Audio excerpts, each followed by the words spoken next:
Cristo, yo te amo.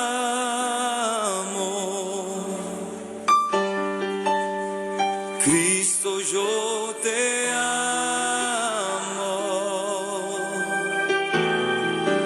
No hay nadie como tú.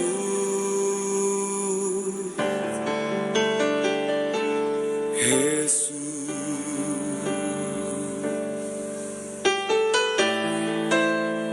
Cristo, yo te amo. Cristo, yo te amo. No hay nadie como tú.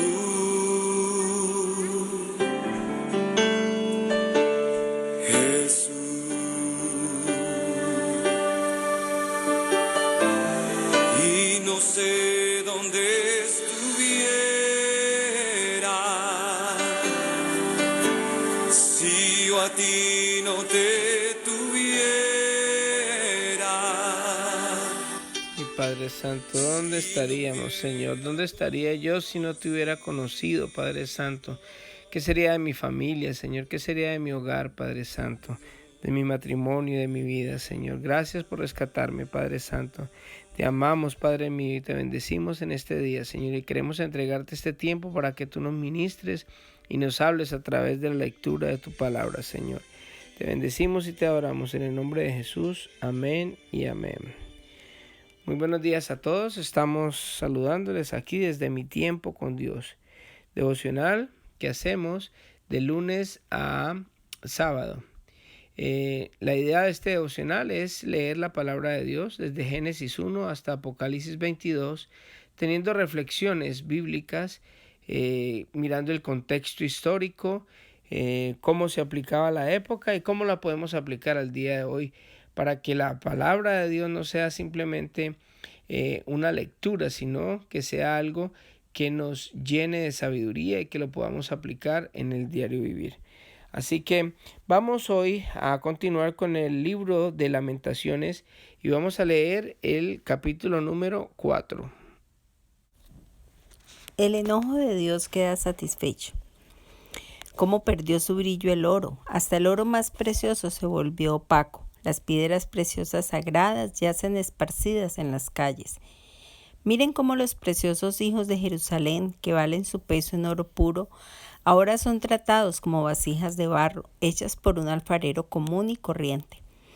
Hasta los chacales amamantan a sus cachorros, pero mi pueblo Israel no lo hace.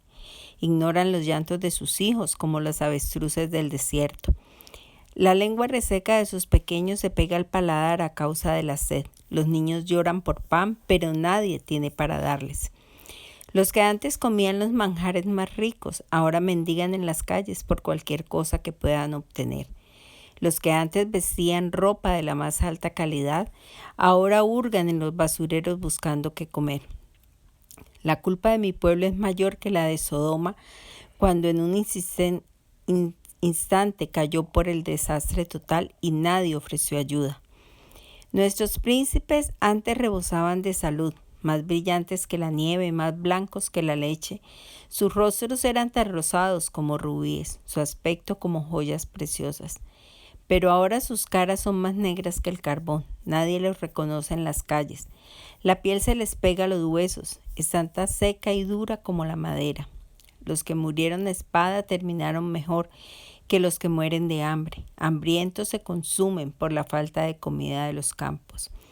Mujeres de buen corazón han cocinado a sus propios hijos, los comieron para sobrevivir el sitio.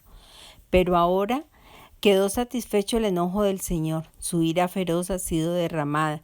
Prendió un fuego en Jerusalén que quemó a la ciudad hasta sus cimientos.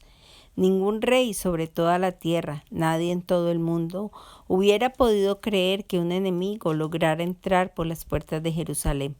No obstante, ocurrió a causa de los pecados de sus profetas y de los pecados de sus sacerdotes que profanaron la ciudad al derramar sangre inocente. Vagaban a ciegas por las calles, tan contaminados por la sangre que nadie se atrevía a tocarlos. Apártense, les gritaba a la gente. Ustedes están contaminados, no nos toquen. Así que huyeron a tierras distantes y deambularon entre naciones extranjeras, pero nadie les permitió quedarse. El Señor mismo los dispersó y ya no los ayuda. La gente no tiene respeto por los sacerdotes y ya no honra a los líderes. En vano esperamos a nuestros aliados vinieran a salvarnos, pero buscamos socorro en naciones que no podían ayudarnos. Era imposible andar por las calles sin poner en peligro la vida. Se acercaba nuestro fin. Nuestros días estaban contados, estábamos condenados. Nuestros enemigos fueron más veloces que las águilas en vuelo. Si huíamos a las montañas nos encontraban. Si nos escondíamos en el desierto, allí estaban esperándonos. Nuestro Rey, el ungido del Señor, la vida misma de nuestra nación quedó atrapado en sus lazos. Pensábamos que su sombra nos protegería contra cualquier nación de la tierra. ¿Te estás alegrando en la tierra de Uz, oh pueblo de Edom? Tú también beberás de la copa del enojo del Señor. Tú también serás desnuda en tu borrachera. Oh bella Jerusalén, tu castigo tendrá fin. Pronto regresarás del desierto. Pero Edom, tu castigo apenas comienza. Pronto serán puestos al descubierto tus muchos pecados. Bueno, este es el capítulo 4 del libro de Lamentaciones y su título dice: El enojo de Dios queda satisfecho. Mire que remontémonos a la época que sucedió esto y cuando se escribió este capítulo. Recuérdese que estamos viendo a Jeremías en la montaña hablando de las lamentaciones, o sea, lamentándose de lo que había ocurrido.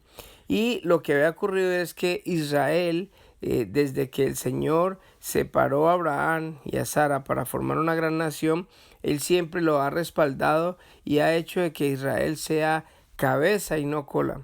Ha tenido muchas dificultades por los errores y los pecados de las personas que han vivido, pero cuando tuvo el gran apogeo que tuvo con David, Israel quedó como en un alto, fue prestigiosa, fue algo que definitivamente era respetable porque había paz en la época de David, había mucha abundancia y David hizo de que se unificara el reino y que los demás reinos lo respetaran.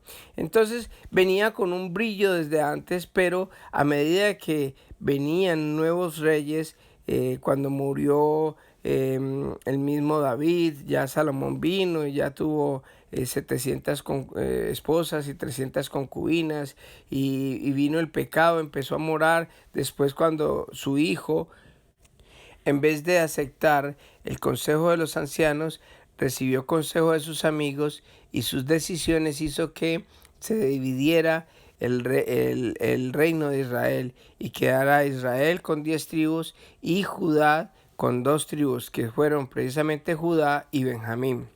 Entonces vemos cómo va decayendo por el pecado de muchos de los reyes que vinieron después de estos reyes y se fue opacando. Entonces, por eso dice en su primer versículo, dice: como perdió su brillo el oro, hasta el oro más preciado se volvió opaco. Las piedras preciosas sagradas yacen esparcidas en la calle. Está hablando de Jerusalén, está hablando de Judá. Y dice más adelante de la gente, dice: mire, como los preciosos hijos de Jerusalén, que valen su peso en oro puro, ahora son tratados como vasijas de barro hechas por un alfarero común y corriente. Ahí está hablando Jeremías de las personas que se fueron tomadas y llevadas a Babilonia. Entre ellos estaba Daniel y los sátrapas, personas muy prestigiosas, personas muy capaces, muy inteligentes y personas que amaban a Dios y que eran fieles creyentes, pero que desafortunadamente por el pecado de los demás del pueblo, ellos fueron arrastrados con un propósito lógico, porque después cuando leamos el libro de Daniel vamos a ver el propósito tan grande que el Señor tenía al permitir de que estas personas fueran a Babilonia.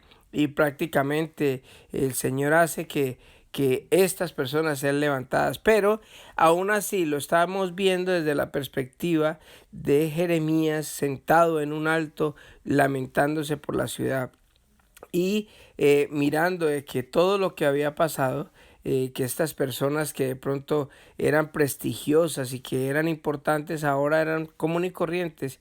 Esto me hace acordar de que muchas veces nosotros por el pecado hemos dejado de que el pecado nos apoque, nos ponga en poco a muchos de nosotros. Mire que conozco muchas personas que son muy inteligentes, que son personas muy capaces y que han estado en posiciones altas y que cuando uno los ha visto uno dice, wow, qué bueno llegar a eso, pero cuando en la medida en que empiezan a pecar y a pasar situaciones difíciles, vemos que ellos empiezan a decaer en su manera de ser.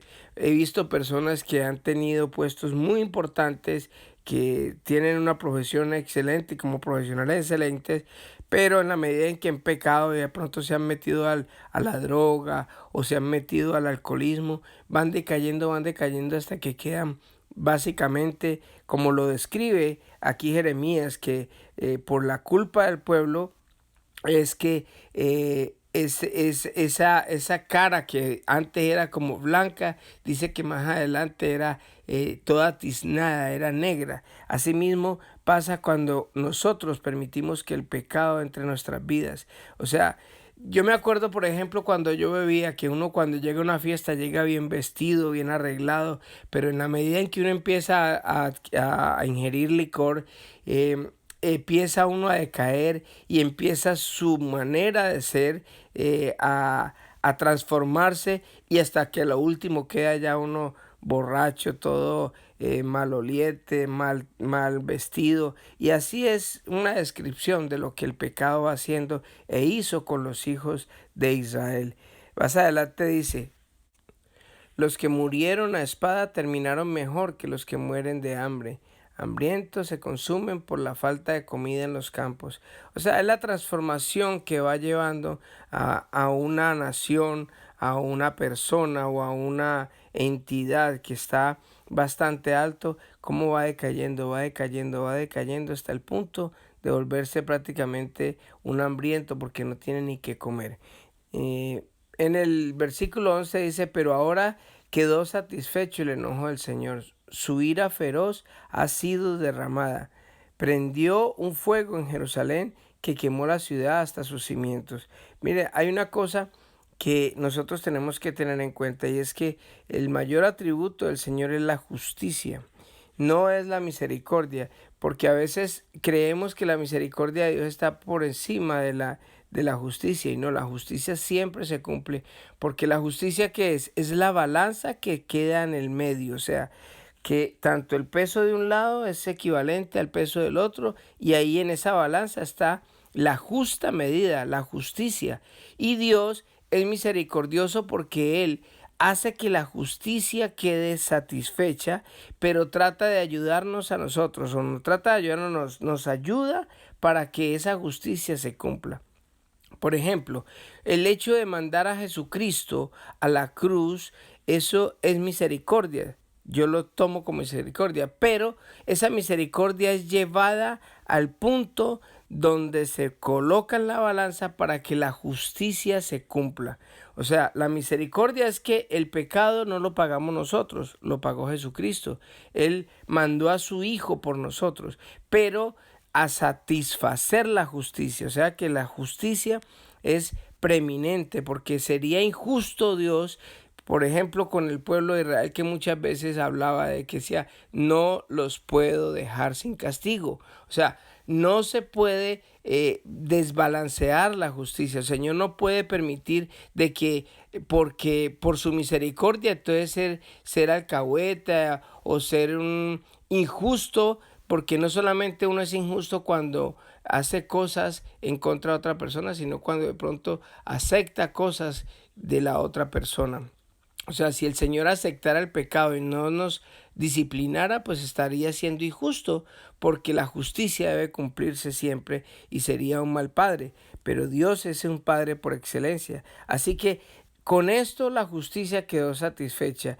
Y dice que, no obstante, ocurrió todo esto a causa de los pecados. Y mire los pecados de quién, de los profetas, de los pecados de los sacerdotes, de los que profanaron la ciudad, al derramar sangre inocente. O sea que prácticamente está afectando a muchos de las personas que estaban profetizando, no a nombre del Señor, sino estos profetas falsos. Por eso es que cuando nosotros escuchamos audios, cuando escuchamos de pronto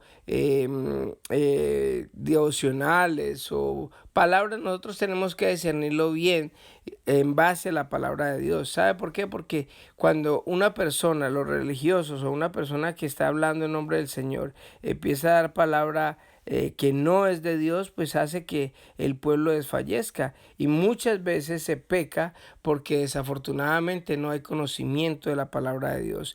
Cuando una persona está hablando en nombre de Dios, vamos a la palabra de Dios y constatemos de lo que lo que está diciendo es cierto, y si lo que está diciendo es cierto, lo recibimos, y si no, pues lo dejamos a un lado, tomamos lo que sí está fundamentado en la palabra de Dios, y lo que no lo desechamos. Pero mucho cuidado, porque es que básicamente los religiosos han llevado al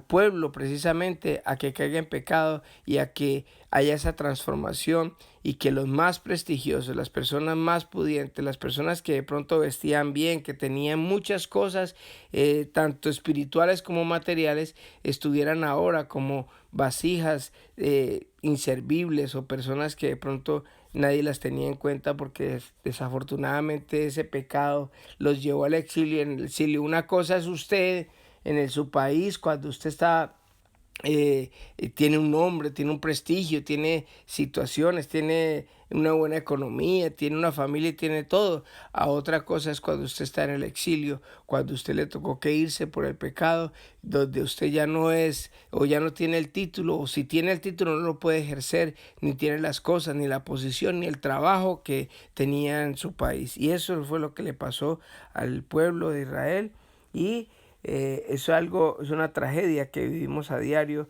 cuando dejamos que el pecado se meta en nuestras vidas. Así que vamos a orar, porque el pecado y el enemigo son muy sutiles, y muchas veces nosotros, sin darnos cuenta, empezamos a faltar, a darle la espalda al Señor, a pecar, y lo que nosotros necesitamos es estar cada día pegados a la fuente, buscando de Dios, porque sin darnos cuenta podemos caer en ese pecado, y sin darnos cuenta podemos alejarnos de Dios, y sin darnos cuenta podemos estar fallando, y eso es algo que nos va a ir transformando y nos va quitando autoridad espiritual y moral para salir adelante. Así que vamos a orar en este día para que el Señor nos ayude a estar vigilantes siempre y a estar pegados a su palabra, y que nos dé ese discernimiento de saber qué es lo que tenemos que hacer y qué es lo que no tenemos que hacer, para que la justicia de Dios siempre esté en esa balanza y no tenga el Señor que disciplinarnos, sino que esté contentos con nosotros. Y así como hizo con Jesucristo, lo haga con nosotros,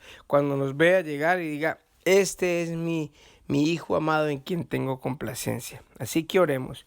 Amantísimo Padre, yo te doy gracias, Dios eterno, por esa bendición tan grande que nos has dado hoy, Señor, de poder leer tu palabra, Señor, de saber de que desafortunadamente el pecado, Señor, nos lleva a un punto donde nosotros somos transformados y perdemos todas las cosas que de pronto hemos logrado o que tú nos has permitido lograr, Señor. Gracias, papito lindo, porque sabemos de que todo éxito y cualquier cosa que tengamos, Señor, es gracias a ti, a tu misericordia, a tu amor. Pero te doy gracias también, Señor, porque la justicia, Señor, tú la hiciste cumplir con tu Hijo Jesucristo, Señor. Tu misericordia lo envió, pero tu justicia fue suplida y fue hecha satisfecha, Señor, la justicia en este momento, gracias a que Jesucristo murió en la cruz. Te damos gracias por ese sacrificio, Señor, y te damos gracias porque el enojo que tú tenías, esa copa de justicia, esa copa de juicio que había en contra de nosotros, tú la derramaste con Jesucristo en la cruz. Gracias, papito lindo. Yo bendigo a cada persona que esté escuchando este audio, Señor. Si no ha recibido a Jesucristo, yo te pido que toques su corazón para que tú le bendigas y que Él pueda recibirte a ti, Señor, para que Él también se suba a la balanza junto con Jesucristo y que quede la balanza suplida, Señor, de tu justicia, y sea salvo y pueda llegar a una eternidad contigo, Señor. Yo te doy gracias por cada uno de los oyentes, Señor, y los bendigo en el nombre de Jesús. Amén y amén. Que Dios les bendiga a todos y que tengan un hermoso día.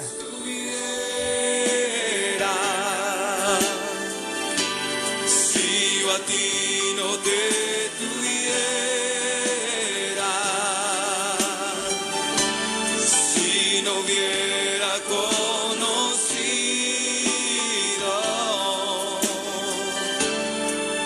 al Dios que me ama.